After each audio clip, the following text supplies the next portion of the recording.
The deed hit the table like a gunshot. Rosalind Graves stared at the paper, her hands trembling, her throat locked tight around every word she wanted to scream.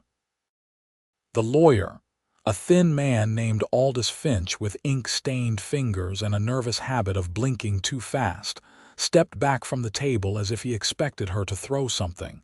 She almost did. "He bought it," she whispered. "He actually bought it." "Yes, madam. Signed the papers 3 days ago." Finch cleared his throat. "The Halstead property, all 4 acres. The house, the barn, the well rights. Every inch of it." Rosalind pressed her palms flat against the table and breathed. Outside the window of Finch's law office in Cimarron, New Mexico Territory, the summer of 1883 baked the dust into the street until it cracked like old leather. A dog barked somewhere. A wagon rattled past. The world went on entirely unconcerned with the fact that her heart had just been turned inside out. "Did he say why?" Her voice came out quieter than she intended, stripped of the anger she was trying to hold on to, because anger was easier than the other thing. Finch blinked 3 times in rapid succession. "He did not offer a reason, Miss Graves. He simply paid the asking price in full in cash, no negotiation." She laughed then, a short, broken sound that surprised even her. "No negotiation. Of course. Declan Zavala did not negotiate. He decided, and then the thing was done." She had watched him do it with cattle, with land, with hired hands who tried to underpay their debts. She had watched it from a careful distance and told herself it was none of her concern. But this was her concern. This was the small white house with the blue shutters that sat 40 feet from her own front porch. The house she had been saving for, slowly, carefully, dollar by painstaking dollar, because it belonged to the Halstead estate, and old Chester Halstead had promised her first right of purchase when the estate went to settlement. It was supposed to be hers. She pulled on her gloves, folded her copy of the deed, and tucked it into her bag with the precise movements of a woman holding herself together by sheer will. "Thank you, Mr. Finch," she said, and walked out into the heat. She stood on the boardwalk with the sun hammering down on her and thought about the 6 months before this moment. The months that had made Declan Zavala both the best and most complicated thing that had ever walked into her carefully ordered life. It had started, as most things in Cimarron started, with a disagreement about water. Rosalind had come to New Mexico Territory in the spring of 1882. 26 years old, with 2 trunks, a small inheritance from her aunt in Missouri, and a plan. She was going to be a midwife and a nurse healer, the only one for 30 miles in any direction, and she was going to plant herself in this sun-scorched piece of the world and make herself necessary. She had studied under a trained physician in St. Louis for 2 years. She carried a medical bag that held more knowledge than most people in Cimarron suspected, and she rented the small blue shuttered house from Chester Halstead for $7 a month. The work found her fast. Women in labor, men with broken bones, children with fevers that climbed toward deadly. She rode out in the dark, in the rain, in dust storms when she had to. She built a reputation not with words but with results, and the community of Cimarron, rough and suspicious of outsiders as it was, slowly, grudgingly decided she was worth keeping. She had been there 8 months when Declan Zavala arrived. He came from Texas, which was something people said about him the way they said a storm was coming from the south, with a certain respect for the force of it. He had 300 head of cattle, a crew of 6 experienced cowboys, and enough capital to purchase the Dunmore Ranch on the north side of the Cimarron River, a property that had been falling apart for 2 years under bad management. Within 6 weeks, the ranch was profitable again. Rosalind heard about him before she saw him. People talked about him in the mercantile, at Sunday services, at the small social gatherings she attended when she was not too exhausted. They said he was 32 years old. They said he was the son of a Mexican vaquero father and a Scottish mother from Albuquerque, which explained the dark eyes and the red-brown warmth in his skin, and the way he sometimes said things quietly that other men would have had to shout to mean as much. They said he was fair with his hands, generous with his neighbors, and impossible to argue with once he had made up his mind. Rosalind met him in early October of 1882. On the morning, the Cimarron Creek Irrigation Committee gathered at the town hall to settle a dispute about water rights that had been festering for most of the summer. She was there because her garden plot, the small patch behind her rented house where she grew medicinal herbs, calendula and yarrow and comfrey root, was being starved by a diversion that old Pete Morrow had made upstream without asking anyone. She had come to the meeting prepared. She had her documentation. She had her argument mapped out, and she was not going to be quietly nodded at and sent home the way women at these meetings usually were. She was standing at the front of the room making her case when the door opened, and Declan Zavala walked in late, pulled off his hat, and stood at the back listening with his arms crossed and his dark eyes moving from her to the committee members and back. She did not let it distract her. She finished her argument. The committee voted to require Morrow to restore the original channel within 30 days. She was gathering her papers when Declan crossed the room and stopped in front of her. "You made a strong argument," he said. His voice was lower than she expected and direct without being aggressive. "I have the same problem on the north pasture. Morrow's been pulling from the creek since August." "Then you should have come sooner," she said, not unkindly. Something shifted in his expression, not offense but something closer to amusement. "I heard about the meeting 2 hours ago. That explains it." She tucked her papers into her bag. "Are you Mr. Zavala, from the Dunmore property, Declan?" he said. "Yes, Rosalind Graves." She held out her hand the way she always did, directly, which sometimes startled men who expected something more tentative. He shook it without hesitation, his grip firm and brief and respectful. "I know who you are," he said. "You delivered the Portillo baby in the middle of that August windstorm. Half the county knows who you are." She had not expected that. Most of what people said about her was said around her rather than to her. She picked up her bag and tried not to let the directness of it reach her. "Good day, Mr. Zavala," she said.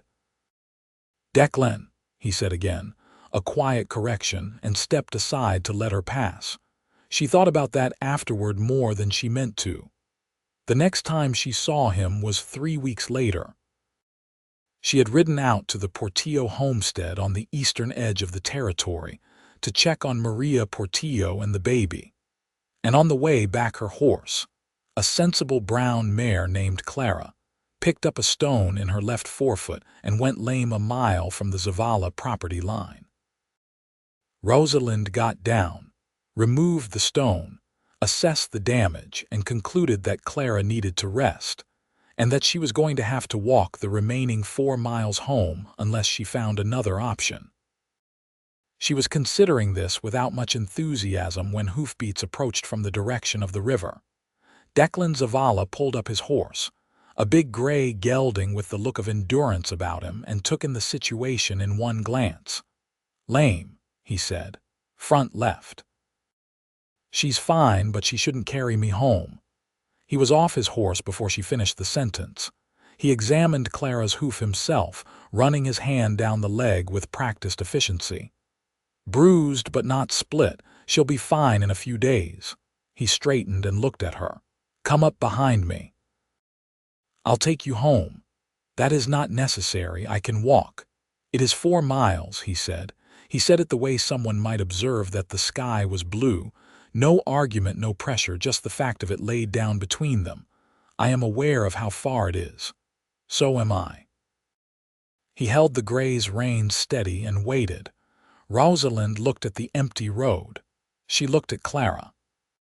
She looked at the afternoon light, already tilting toward evening, and thought about the labor she had been called to attend at dawn, the one that had kept her awake for 36 hours before she had finally ridden out to the Portillos. She was, in truth, so tired she could have sat down in the road and slept.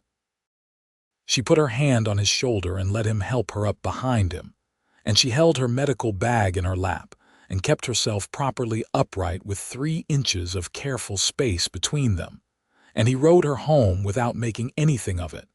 They talked on the way. He asked about Clara because he was genuinely interested in horses. She asked about his cattle operation because she was not going to sit behind him in silence for 4 miles like a woman afraid of her own voice.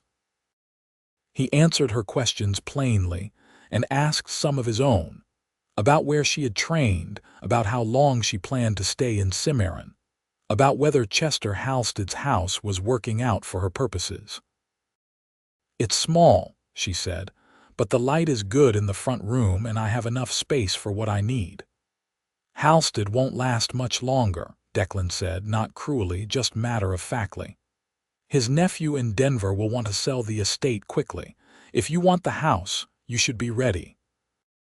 She had not thought about buying it. The idea settled into her mind and took root right there on the back of his horse. "Is that advice?" she said. "It is an observation." She thought she heard the edge of something warmer in those words, but the light was failing and she was very tired, and she decided not to examine it too closely.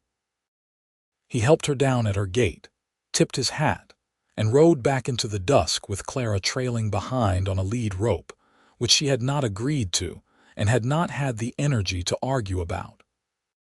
He brought Clara back the following Thursday, sound in all 4 feet, and left a small jar of comfrey salve on the gate post with a note that said only, "For the hoof, in case it stiffens." She had not told him she grew comfrey. He had either noticed her garden or asked someone who knew. She was not sure which unsettled her more. She put the salve in her medical bag and used it on 2 patients that week, and told herself it meant nothing. Over the following months, Declan Zavala became a fixture at the edges of her life in the careful, unhurried way of a man who understood that patience was a form of respect. He did not pursue her noisily. He did not arrive at her door with flowers or invitations, or the clumsy urgency she had grown accustomed to deflecting. He simply appeared where their lives naturally intersected, at the committee meetings, at church on the occasional Sunday, at the mercantile where they both purchased supplies, and he talked to her like she was worth talking to, which was, she had discovered, not as common as it should have been. In December, he brought her a cord of firewood without being asked, because he had seen her stack was running low. She thanked him with a sharpness that surprised him, because she did not like being managed, and he looked at her steadily and said, "I brought wood because it is cold and I have more than I need." I was not trying to make a point about anything. She believed him. That was the problem. He was so straightforwardly sincere that it stripped away the armor she was used to holding up. She invited him in for coffee. He stayed for 2 hours and they talked about everything: the politics of the territory, the injustice of the land grant disputes that were already making the Maxwell land grant a powder keg, the question of whether the railroad expansion would eventually reach Cimarron, and whether that would be a good thing for the people who had built lives here before the rails came. He had opinions on all of it, and he held them without being rigid, and he listened to hers with the particular quality of attention that made a person feel genuinely heard. She watched the fire burn down and thought, with a kind of careful dread, that she was in serious danger. January brought a blizzard that trapped half the county for 4 days. Declan organized his crew to dig out the elderly and the isolated, and he sent 2 men to check on Rosalind's house because he could not come himself. He was pulling a calf in the freezing barn. She found out from his foreman, a quiet man named Ellis Briggs, who showed up at her door to clear her path and check her water supply, and said, without being asked, "Boss said to make sure you were all right." She should have been irritated. Instead, she felt something warm and dangerous move through her chest, and she fed Ellis Briggs soup and sent him back with a message that everything was fine. February. The Vasquez family's youngest was sick with scarlet fever, and Rosalind rode out alone at midnight in freezing rain because there was no one else. Declan found out about it the next morning, and he was furious in the quiet, controlled way of a man who did not allow himself to be loud. He showed up at her house that afternoon and told her directly that she could not keep riding alone at night, that the territory had become more dangerous since the railroad tensions had brought in transient workers, that there had been 2 robberies on the South Road in the past month. "I ride alone because that is what the work requires," she told him from the doorway. "Then ride with a lantern that someone can see from the road," he said, "or send word and I will come with you. I cannot wake you every time a child has a fever. I am a light sleeper." He looked at her in the cold afternoon light. "Rosalind, I am asking you to be careful, that is all." She heard the thing he was not saying. She had been hearing it for months, the careful shape of his care for her, the way it was always practical and never presumptuous, always useful and never demanding. It frightened her, the depth of it, because she had been careful too, and her care for him had grown in exact proportion to her caution, which was to say it had grown despite everything she could do. "All right," she said. "I will send word. Thank you." He started to leave, then stopped. "Will you ride with me on Sunday? Just along the river, not for any reason." It was the first time he had asked her plainly for anything that was only about the 2 of them and nothing practical. She said yes before she had consciously decided to. That Sunday ride in late February was when the careful shape of things between them began to change. The Cimarron River was running high with winter melt, loud and silver-brown between its banks, and they rode side by side and talked and fell into comfortable silences and talked again. He told her about growing up between 2 cultures, his father's people in Texas, his mother's family in Albuquerque, always belonging partly to each and never completely to either, learning early that you had to decide who you were from the inside out because the world would never sort it for you consistently. She told him about Missouri, about the aunt who had left her money and the father who had not, about learning medicine because it was the one thing she wanted that no one had to give her permission for, about arriving in Cimarron not knowing a soul and making herself useful until the solitude became something she could live with. "You still find it lonely?" he asked, not prying, just genuinely wanting to know. She thought about it. "Less than I did," she said honestly. He looked at her. The river ran between its banks. 2 red-tailed hawks turned slow circles in the February sky. "Good," he said quietly. They rode home in the last light, and she lay awake that night thinking about the particular quality of his voice when he said that one word, and about how she was not at all sure she was handling this wisely. March brought the scarlet fever back to 3 more families, and Rosalind barely slept for 2 weeks. Declan appeared at her door one evening with a pot of food from his cook, a substantial man named Hector, who apparently took it personally when people were not eating.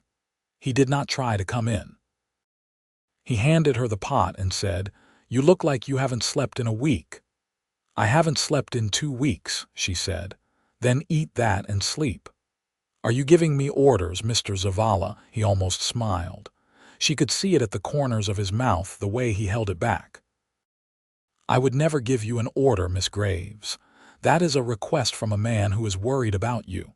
She ate. She slept 9 hours straight. She thought, waking up to the morning light coming through her blue shutters, that she was already in love with him, and there was no point pretending otherwise. She pretended otherwise for another 6 weeks. In April, she kissed him. It happened at her kitchen table over a map of the territory that he had brought to show her the location of 3 homesteads she had not known about. Families too far out and too proud to ask for help, who might need a visit from someone who could offer medical care without making them feel they were accepting charity. They were bent over the map together, and she turned to say something and he was already turned toward her, and for a moment neither of them moved. She was close enough to see the detail of his eyes, dark brown with a thin ring of amber at the center, close enough to see the exact moment the careful restraint in his expression reached its limit. She kissed him first. He kissed her back with the kind of attention he brought to everything, complete and unhurried and entirely sincere. And she thought somewhere in the back of her mind that she had been waiting for this without knowing it for months. When they stopped, she looked at him, and he looked at her, and neither of them said anything ridiculous. "I have been in love with you since October," he said finally. "Since the irrigation committee meeting.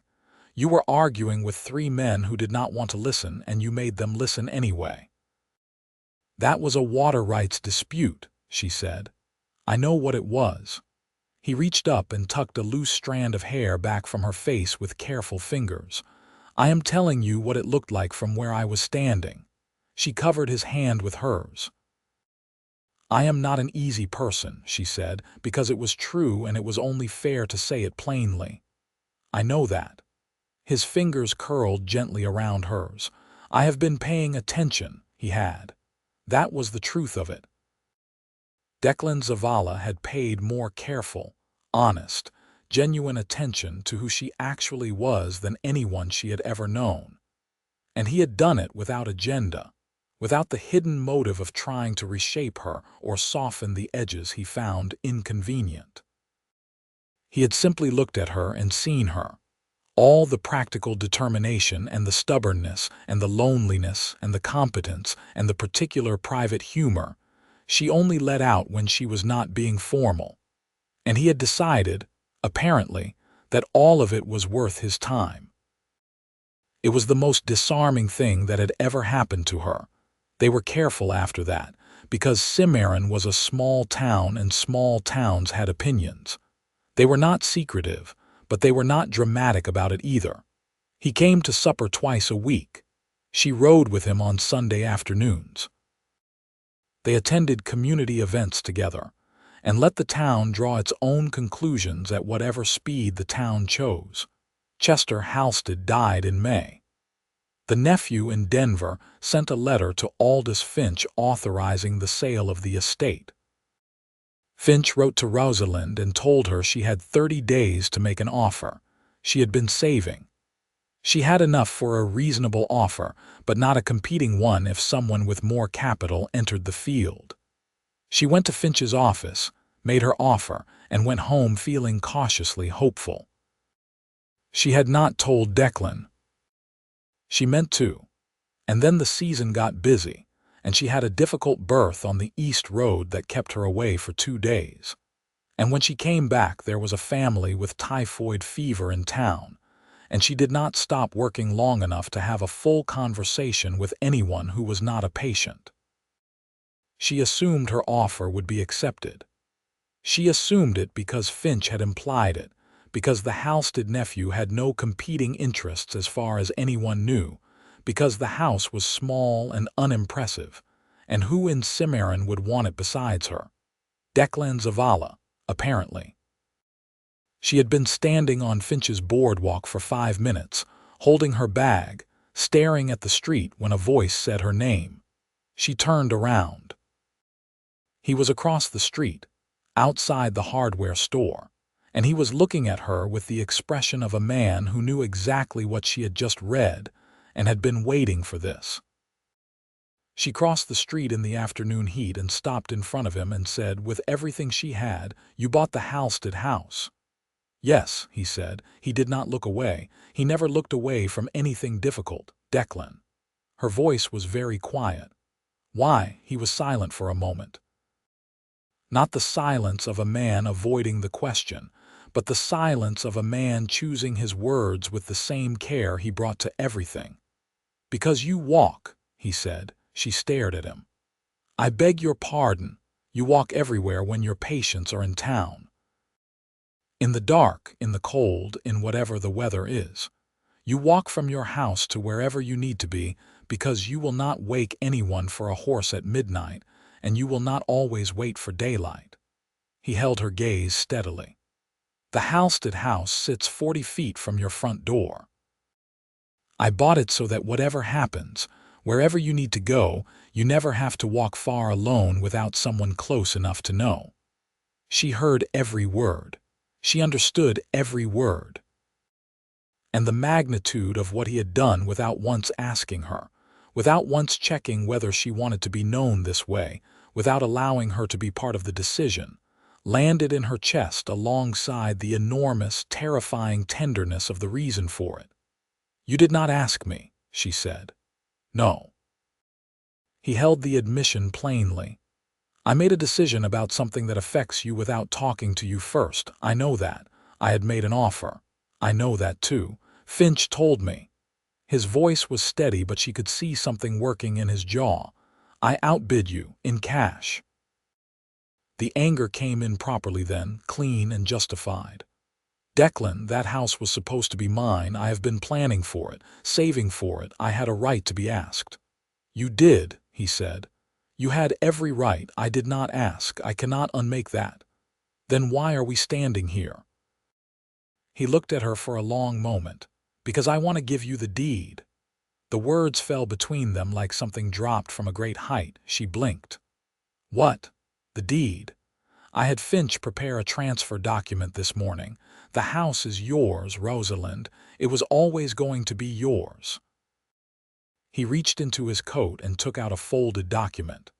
I bought it because I was afraid someone else would get there first and you would lose it. I moved faster than I should have, and I did not tell you, and that was wrong, but I never intended to keep it. She looked at the document in his hand. She looked at his face.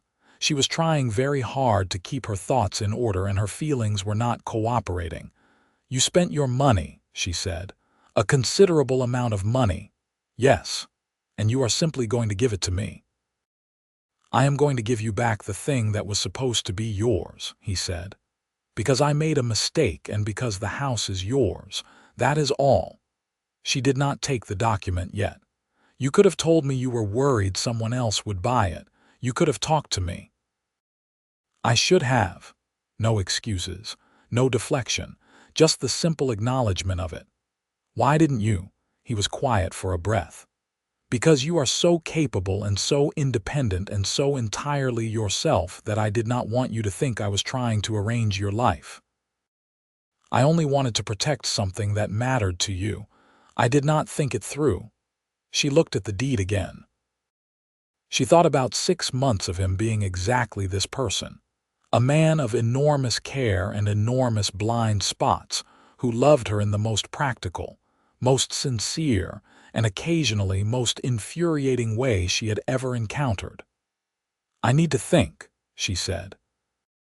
She turned and walked back to her house, the one she rented, the one with the blue shutters, 40 feet from the property that currently belonged to Declan Zavala and was apparently waiting for her to decide what to do about it. She sat in her front room for a long time. The anger was real and it was fair. He had overstepped. He had made a decision about her life without her knowledge or consent, and the fact that his reason was protection and love did not erase the presumption of it. She had built everything she had through her own choices and her own labor, and she was not going to simply be grateful for someone rearranging her world without asking. But she also sat with the full reality of what he had told her. He had seen her walk. He had noticed, specifically, the thing that everyone else in town accepted as simply a feature of Rosalind Graves, that she walked in the dark, walked in the cold, walked alone at all hours to wherever she was needed, and he had thought, what if someone were close enough to help? What if the distance were small enough that she were never entirely alone in the dark?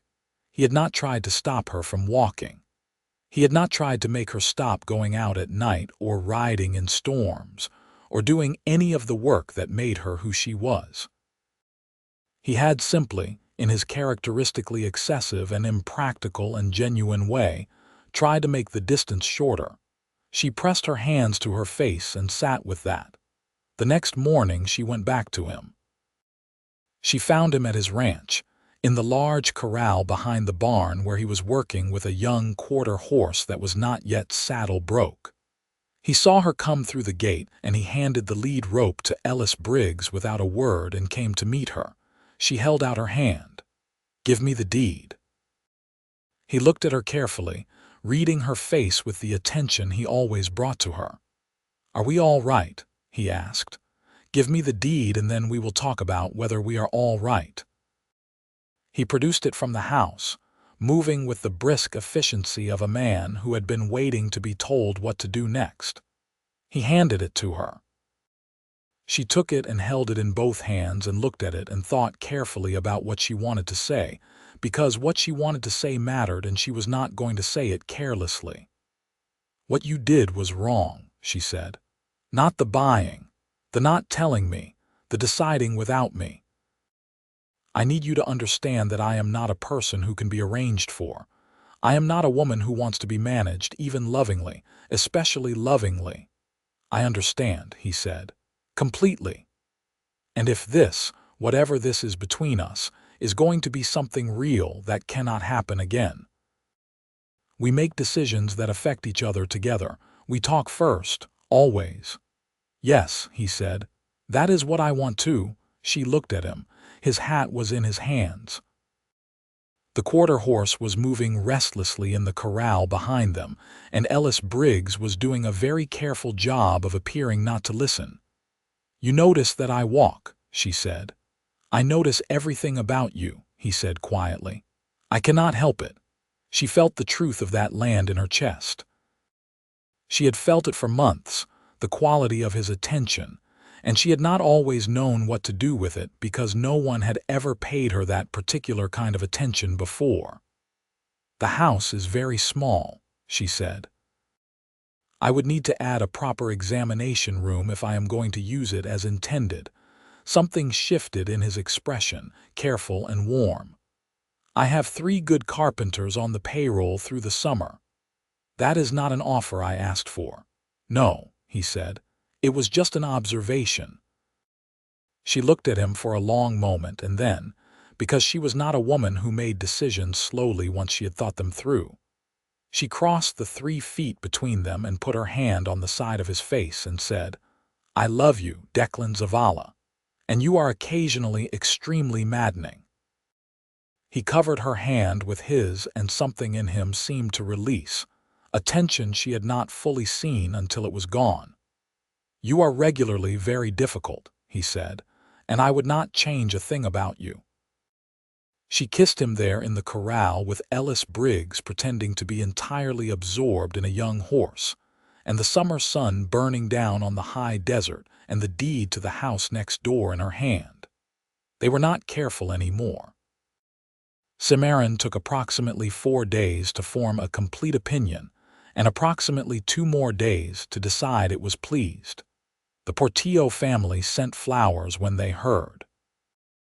Hector, Declan's cook, appeared at Rosalind's door the following Sunday with what appeared to be most of a roast and a tortilla that could have served a small army, and pressed them into her hands with the expression of a man vindicating himself personally. The summer unfolded around them like a long exhale. She moved into the house next door in late June. Declan's 3 carpenters built her a proper examination room on the east side, framed in wood and lit by 2 large windows she had specified herself, with a door that locked and a cot for overnight patients, and shelving for her medicines and equipment. It was exactly what she had needed and had not, until this house, had room for. On the day the room was finished, she walked through it alone first, touching the shelves, measuring the light, thinking about all the patients she would bring here and the work she would do in this space. Then she opened the door and told Declan it was perfect. He looked at it the way he looked at things he was proud of without wanting to claim the pride. "The windows were your design," he said. "They were," she agreed. "But the work was yours and it is good work. Thank you." He nodded once. He was getting better at accepting her thanks, and she was getting better at offering it without armor. They were both learning. August in Cimarron was brutal that year. The heat cracked the earth open and the river dropped and 2 wells went dry on the east side of town. The railroad survey crews came through, and the tensions that had been simmering around the Maxwell land grant flared into something uglier. There were confrontations in the street. 2 men were shot and killed 20 miles south over a land claim dispute that had been building for 2 years. Rosalind treated 3 men with injuries from a fight outside the saloon on a Tuesday night, and she stitched one of them up with hands that were steady and a voice that was not, and she came home and sat in her examination room and breathed until she stopped shaking. Declan was there. He had started keeping a light on in his window that faced her house at night, a habit that had begun without discussion, and become, without either of them naming it, the way she knew someone was awake and close when the dark came in heavy. She went to his door that night. He answered it fully dressed, as if he had been expecting to be needed, and she said simply, "I need to not be alone tonight." He brought her in and made coffee, and they sat at his kitchen table while she talked through what she had seen, because she needed to say it to someone who would not flinch, and he listened without looking away. At some point, past midnight, she fell asleep in the chair and he put a blanket over her and left the lamp burning low and slept on the other side of the room in the spare chair, close enough and respectful enough and entirely himself. She woke at dawn to the smell of coffee and the sound of him moving carefully in the kitchen, and she thought, watching him from the doorway before he knew she was there, that this was what it looked like when someone loved you well. She said, "When are you going to ask me to marry you?" He turned around. He had clearly not expected that particular sentence at dawn after a difficult night. "I was going to wait for a better moment," he said. "This moment is fine. Rosalind. I am serious." He set down his coffee cup. He crossed the room and looked at her, her hair loose and the blanket still around her shoulders and the morning coming in through the east window. "I was going to find something proper," he said. "A ring, a real question, a moment that was worthy of you." "Every moment with you is worthy of me," she said. "Just ask." He took her hand. He looked at her the way he had been looking at her since October of the previous year, like she was every complicated and worthwhile thing the world had produced. "Will you marry me, Rosalind?" "Yes," she said, without hesitation. He pulled her close and held her there in the morning light, and she put her face against his shoulder and breathed, and it was the quietest and most profound moment of her adult life. They were married in September 1883. The ceremony was held in the small Lutheran church on the west side of Cimarron, attended by most of the town, every patient she had ever had, every family whose child she had brought into the world, and Declan's entire crew, who arrived in their Sunday clothes looking simultaneously uncomfortable and deeply pleased with themselves. Ellis Briggs cried, which he vigorously denied to everyone who saw it. Hector made enough food for 3 weddings. Maria Portillo, who was expecting her second child and had designated Rosalind as her midwife with the firm certainty of a woman who knew who she trusted, sat in the front row with her husband and their toddling son and wept happily throughout. Rosalind wore a dress she had ordered from Santa Fe, deep blue, not white, because she was a practical woman and she intended to wear it again. She carried a bunch of wild chamomile that one of the Vasquez children had collected that morning, thrust into her hands with great seriousness as she walked to the church. Declan stood at the front of the church in a dark suit that he had clearly had fitted recently, and watched her come down the aisle with the expression of a man who had made many good decisions in his life and was looking at the best one. The vows were the traditional ones and also not quite. When the minister asked if she would take this man to have and to hold, she said she would, and when she repeated the words about obeying, she said them and then said, quietly enough that most of the church heard it, within reason, which produced laughter from every corner of the building. Declan said his vows with the same directness he brought to everything important, looking at her the entire time, and when they were done, he kissed her, and the church erupted, and the September sun came through the colored glass above the door and laid itself across the floor in bands of amber and rose. They did not take a wedding trip. There was a woman on the North Road who was 2 weeks from her time, and Rosalind was not leaving her territory that close to a birth. Declan had known this before he asked her to marry him. He had arranged instead for 2 days to themselves at the ranch, with the crew given time off and Hector strictly forbidden from appearing until Monday. 2 days of the world left at the gate. They spent them learning each other with the same attention they had brought to everything else, carefully, completely, without hurry. She had not known that tenderness could be so thorough. She had not known that being loved by someone who paid that quality of attention to everything he cared about would feel like being entirely seen for the first time.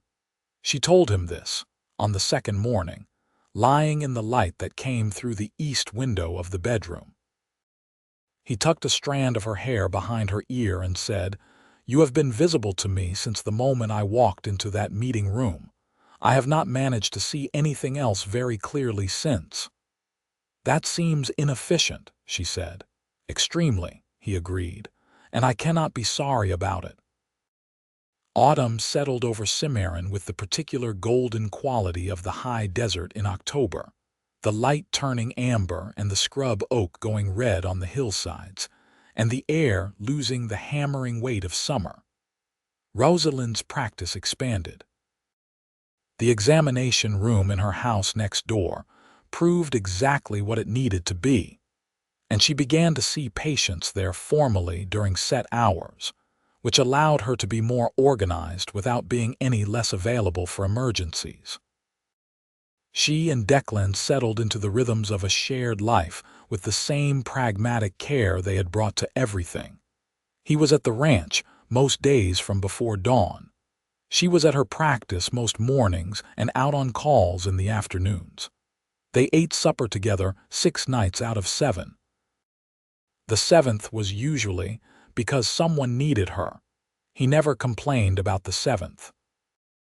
He kept the food warm and the lamp lit, and when she came home late, was frequently still awake reading or working on the accounts at the kitchen table, not waiting anxiously but simply present, the way he had always been. In November, she discovered she was pregnant. She sat with the knowledge for 3 days before she told him, not because she was uncertain about telling him, but because she wanted to be certain herself first, to move through all the feelings that came with it, the surprise, the apprehension, the strange and particular joy that moved through her like river water when she let herself feel it. She told him on a Thursday evening at the kitchen table over coffee.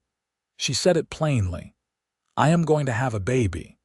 The expression that moved through his face was something she stored away carefully to look at for the rest of her life. Not just happiness, though that was there, enormous and unguarded, but also something deeper, something that looked like the arrival of a thing he had not let himself want too specifically because he had not known if it would come.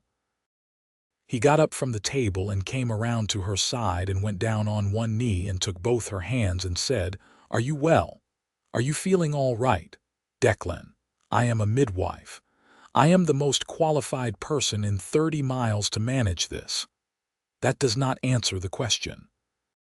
She looked at him, her husband, kneeling at her feet with his hands around hers, and everything he felt written plainly on his face. I am very well, she said, and I am very happy, and I am also somewhat terrified. All of those things are true at once. Then we are terrified and happy together, he said. He brought her hands to his mouth and kissed them. Everything else we will sort out. The winter of 1883 into 1884 was cold and demanding, and she worked through all of it, adapting as the pregnancy progressed, making the necessary adjustments to what she could do herself, and when she needed to bring in help. She had written to a physician in Taos she had corresponded with before, a man named Dr. Samuel Acaffer, who had trained in the East and come west for reasons that sounded, in his letters, remarkably similar to her own reasons, and they began a professional exchange that proved enormously useful.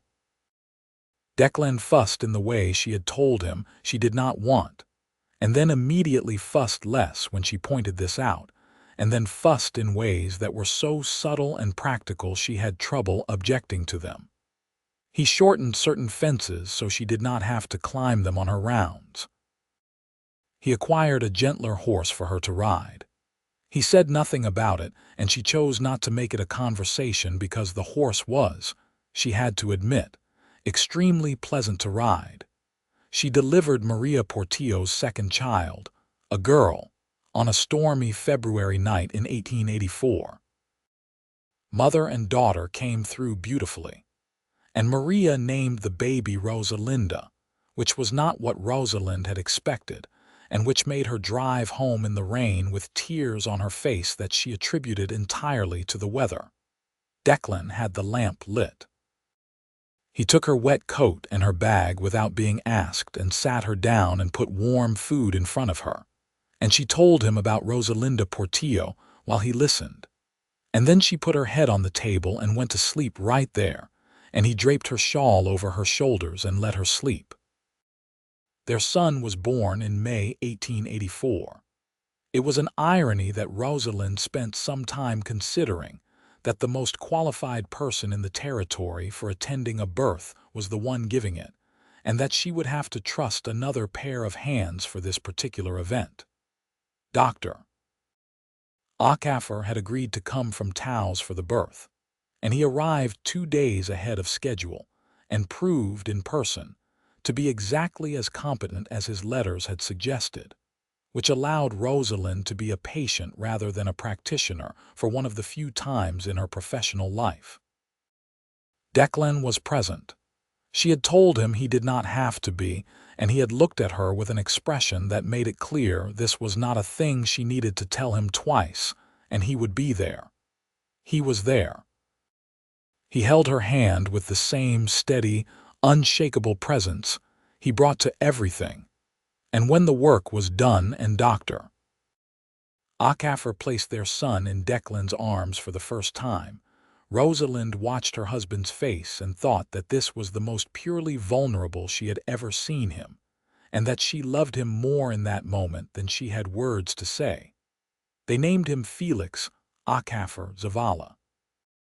Felix for the joy of him, Acaffer for the man who had attended his birth, Zavala because he was his father's son and his mother's, and she did not intend to have anyone forget the latter.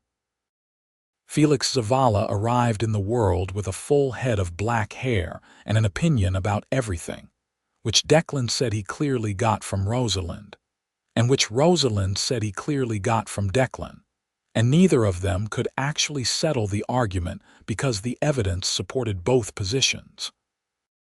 The summer of 1884 was the best and fullest of Rosalind's life. She returned to work 6 weeks after Felix was born, because she was necessary, and because she was herself, and neither of those facts changed with motherhood. She arranged her practice around the baby with the same practical ingenuity she brought to everything, keeping him close in the mornings when she had appointments, relying on Hector during afternoon calls, who was both tremendously capable with infants and deeply affronted by the suggestion that this was unusual. Declan rearranged his own mornings. Not dramatically, and without saying much about it, but she noticed that he was at the main house more often in those early weeks, that the work that required him to be at the far end of the ranch was managed by Ellis Briggs, and that he was simply available in the way she had needed him to be even though she had not asked.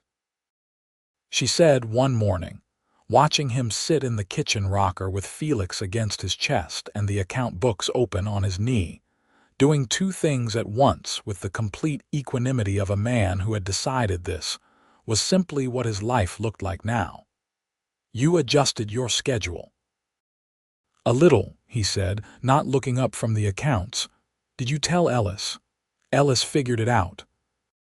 She looked at them, her husband and her son, the morning light falling through the kitchen window, and felt the particular fullness of a life that had turned out better than she had dared to plan for. "Declan. I love you." She said it simply, without preface, because she had learned by now that the thing to do with feelings that large was to give them air.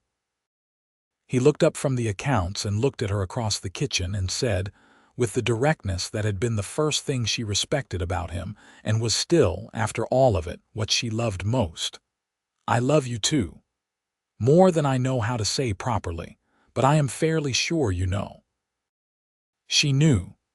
The years that followed were full and complicated and good in the way that real things are good, not perfect, not simple, but solid in all the places that mattered. It made him unpopular with some people. It made him, in Rosalind's view, exactly himself. She treated everyone who came to her door regardless of which side of the Grant dispute they were on, because illness did not choose sides and she was not in the business of making it political. But she told Declan privately that what he had said in that meeting was right, and that the willingness to say true things publicly when they were inconvenient was one of the things she had always counted on in him. He said, "You would have said it louder and more precisely." "Probably," she agreed. "But you said it first." Felix grew into a boy who was simultaneously his mother's and his father's, which was to say he was quiet and observant, and then periodically made up his mind about something and refused to be moved. He followed Declan around the ranch with the dedicated attention of a child who has decided that a parent is the most interesting person in the world. And he sat in Rosalind's examination room and watched her work with a gravity that she found both touching and slightly alarming in a 4-year-old. He decided at 5 that he wanted to know what was in her medical bag. She showed him everything, named everything, explained what each thing was for. He listened with the expression of his father on a day when something important was being discussed, and then said, "How does it work when you put the stitches in?" She explained suturing to a 5-year-old in terms appropriate for a 5-year-old, and he went away satisfied. And she sat in her examination room after he was in bed and thought about who he was becoming, and felt the specific variety of awe that she had not known existed until she was a parent. The house next door, her house, the one that had started everything, the one that still had the blue shutters that she had repainted herself in the spring of 1884 because the originals had faded, remained exactly what she had hoped it would be. It was her space and her work and her independence, and it sat 40 feet from the house where her family lived, and she walked the 40 feet between them multiple times every day without once finding the distance too far or too close. Declan had understood something she had not fully articulated about what she needed, even while getting the execution of it exactly wrong, which she thought was a reasonable description of love in general. He had seen that she needed her own ground, her own door, her own place in the world that was hers and not defined by anyone else.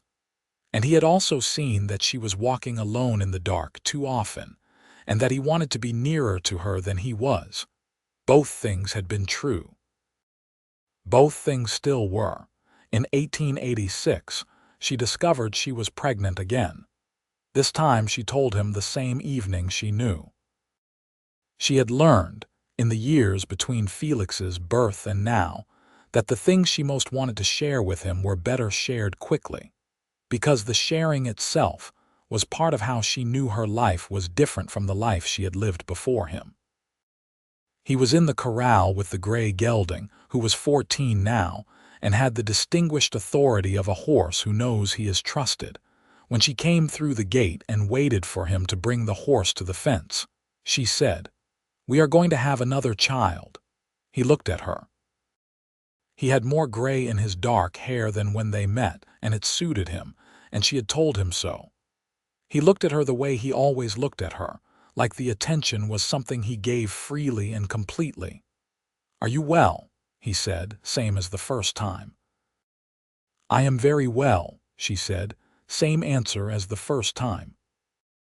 He vaulted the fence and kissed her and lifted her briefly off the ground, which she absolutely did not expect from a man who was usually so measured, and she laughed. And he set her down and held her face in both hands and said, "Felix is going to have opinions about this." "Felix has opinions about everything," she said. "He gets it from both of us. He definitely does. Their daughter was born in March 1887. She came into the world with black hair and her mother's stubbornness immediately apparent in every feature, and she was named Clara Valentina Zavala. Clara for the horse that had gone lame on a road outside the Zavala property line in October 1882, and thereby set everything in motion. And Valentina because it was Declan's grandmother's name, and he had mentioned it once and Rosalind had stored it away for exactly this possibility. He did not know until she said the name after the baby was born, and his face did something complicated and then settled into something that was very still and very warm, and he kissed Rosalind's forehead and said, "My grandmother would have liked you." "I like the sound of her," Rosalind said. Felix, who was 2 months from his 3rd birthday, was introduced to Clara Valentina with the solemn gravity of a child undertaking a serious responsibility. He looked at her for a long time and then looked at Rosalind and said, "She is very small." "She will get bigger," Rosalind said. "All right," he said, apparently satisfied, and that was that. The family lived over the following years, in the particular richness of a life that had been built by 2 people who were genuinely suited to each other, and who had chosen each other clearly and kept choosing, which was, Rosalind had come to understand, the real substance of it. Not the grand moment of deciding, but the daily practice of turning toward each other, of talking first, of being present in the ordinary hours, of maintaining enough honesty that the difficult things could be said without destroying anything, and enough tenderness that the difficult things did not need to be said loudly. She turned 40 in the spring of 1898. Declan organized a supper that included, somehow, more people than their house could comfortably contain, which meant the party spread into her house next door and into the yard between them and down to the corral, where someone had strung lanterns. Felix, who was 13 and had decided this year that he was going to become a physician, helped Hector serve food with the earnest competence of a boy who had been watching his mother work his entire life. Clara, 11, appointed herself in charge of the lanterns and took this role extremely seriously. Rosalind stood between the 2 houses in the lamplight, her husband beside her, her children moving through the crowd of their neighbors and friends, and thought about the October morning in 1882, when she had walked into a committee room in Cimarron, New Mexico Territory, to argue about water rights, and a man had walked in late and stood at the back of the room watching her with eyes that had not looked away since. She had come here to be necessary. She had not known how completely she would be needed, or by whom, or that being needed and being loved could look like the same thing when someone paid the right quality of attention. Declan handed her a glass of wine, pressed a kiss to her temple, and said quietly, with the voice she had been listening to for 15 years and had never grown tired of, "Happy birthday, Rosalind." "Thank you," she said, "for all of it, not just the party." He looked at her. "All of it," he confirmed. Felix appeared from the direction of the house, slightly flushed and carrying a plate. "Dr. Acaffer sent a letter," he announced, stopping in front of them. "It arrived this afternoon. He says happy birthday and that he is coming to Cimarron in the autumn and wants to talk about whether a proper clinic might be possible." Rosalind looked at the letter in her son's hand. She had been thinking about a clinic for 2 years. A proper one with trained staff and equipment, something that would outlast her own working years. She had written to Acaffer about it 3 months ago. "He says yes," she said. "He says it is a conversation worth having," Felix said seriously, and then he grinned, which was entirely his father's expression on his mother's face, which from Dr. Acaffer I think means yes. She took the letter. She read it. She looked up at the lanterns in the yard, at the people gathered between her house and her husband's house, at the gap of 40 feet that had been, in one specific autumn 6 years ago, the distance between what she thought she was building and what she was actually building. "Tell me again," she said to Declan, because she liked to hear it and she was not going to apologize for that, "why you bought that house." He looked at the house with the blue shutters, soft and golden in the lamplight, and back at her. "So that you would never have far to walk," he said. "So that I would never be too far. So that whatever you needed in the dark, there would be a light on close enough to matter." She leaned into him and he put his arm around her, and the night went on, warm and full and lit up in all the right places. The clinic became real the following year. Dr. Acaffer came to Cimarron in the autumn of 1898 and stayed through the winter. And by the spring of 1899, the construction had begun on a proper medical facility on the east end of town, funded partly by Rosalind's savings, partly by community contribution, partly by a donation from Declan that he made without telling her first, which she found out about from Aldous Finch, who had aged into a man who blinked even faster than before. "He did it again," she said at home that evening. Declan looked up from the accounts. "The clinic donation.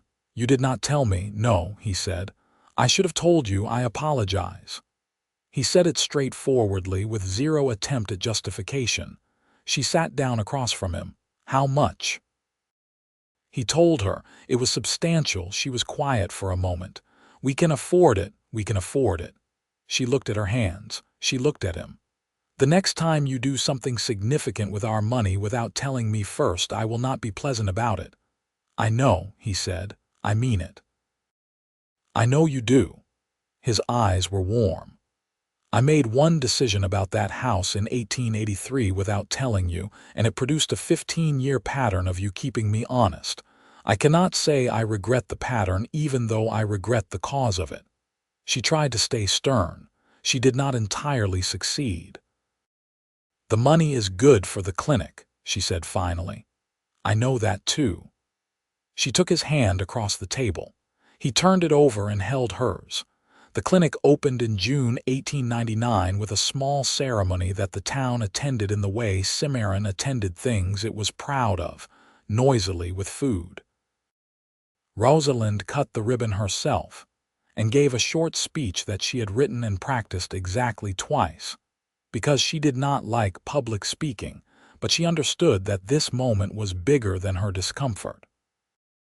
She said that the clinic was built for the people who had no one else, for the families on the far roads, for the children whose parents could not afford a doctor, for the women in labor who needed a trained pair of hands and a clean room and someone who would stay. She said it was built because medicine was not a luxury and care was not something that should be available only to those with enough money to purchase it. She did not look at Declan. while she gave the speech, because she would have lost her composure entirely.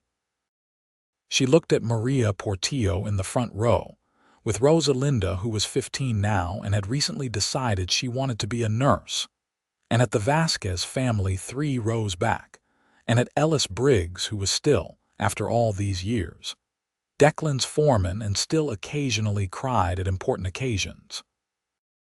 After the speech, she found Declan in the crowd. He said nothing. He just looked at her with the expression he had worn since October of 1882, the one that said she was the most compelling and worthwhile thing in his world, and she put her hand in his and held it and let the crowd move around them. Felix worked at the clinic through the summer before he left for medical school in the autumn, sweeping floors and restocking supplies, and watching every procedure he was allowed to observe with the concentration of a boy who had been planning this since he was 5 years old and asked about suturing. Clara spent that summer trying to convince both her parents that she should be allowed to accompany her father on the longer cattle drives, a campaign she prosecuted with the persistence and tactical sophistication of a child who had grown up watching both her parents argue effectively. Declan said it was too dangerous. Rosalind said it was a reasonable question and reminded Declan that she had been riding alone to difficult places at unreasonable hours since before they met. Clara did not go on the cattle drive that summer. She was 12, and they did compromise. She was permitted to ride the shorter runs with Ellis Briggs, who was entirely equipped to manage Clara Valentina Zavala, having practiced on her parents for years. She was back at supper every night with stories that she told with her father's quiet delivery and her mother's precision, and Rosalind sat at the table listening to her daughter and thought about who she would become, what she would do with all that determined brightness.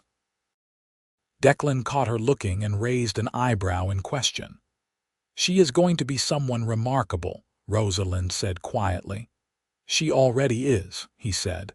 The century turned and they were there for it.